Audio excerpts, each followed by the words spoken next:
Kasih, kebenaran Allah bertindak. Barang siapa tidak mengasihi, ia tidak mengenal Allah, sebab Allah adalah kasih.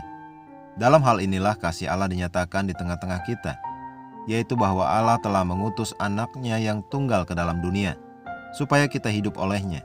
1 Yohanes 4 ayat 8-9. Ketika kita berbicara tentang kasih Tuhan, sebenarnya itu adalah demonstrasi kebenaran Tuhan. Kasih Allah adalah kebenaran Allah yang bekerja. Mengapa Allah mengasihi? Itu karena kebenarannya. Ayat pembuka kita mengatakan Allah adalah kasih. Dia adalah kasih karena mengasihi adalah benar. Jika tidak ada objek kasih, kasih tidak dapat diungkapkan. Selain itu, engkau hanya dapat mengungkapkan kasih kepada makhluk yang dapat menerima dan membalas kasih. Jadi kebenaran Allah menyebabkan sifat kasih memancar darinya dan dinyatakan darinya. Kasih yang tidak aktif bukanlah kasih. Dimanapun kebenaran Allah dinyatakan, kasih Allah dialami.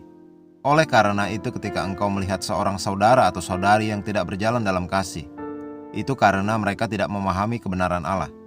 Dan karena mereka tidak memahaminya, mereka tidak hidup di dalamnya. Masalah mereka dimulai dengan hubungan mereka sendiri dengan Tuhan. Bahkan bukan hubungan dengan orang atau orang-orang yang bermasalah dengan mereka. Semakin engkau mengenal Tuhan, semakin engkau memahami kebenarannya. Dan semakin banyak kasih-Nya dipantulkan kembali kepadamu dan darimu. Ingat apa yang Dia lakukan. Di dalam Kristus Yesus Dia menjadikan engkau kebenaran Allah. Engkau adalah ekspresi kebenarannya.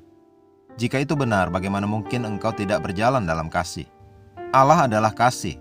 Dengan kata lain, itulah dirinya, itulah sifatnya. Hal yang sama berlaku untuk kesalehan.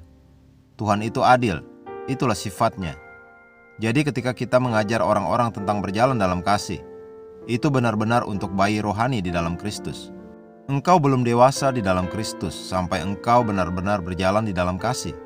Dan engkau tidak akan berjalan di dalam kasih sampai engkau mengerti dan hidup dalam kebenaran Allah. Mari kita berdoa. Bapa terkasih, terima kasih telah membimbing aku dengan Roh Kudus-Mu yang manis di jalan kasih, kebenaran dan kekudusan sejati.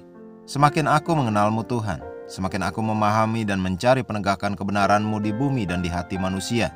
Terima kasih atas kasih-Mu yang diungkapkan di dalam dan melalui aku. Dalam nama Yesus, amin.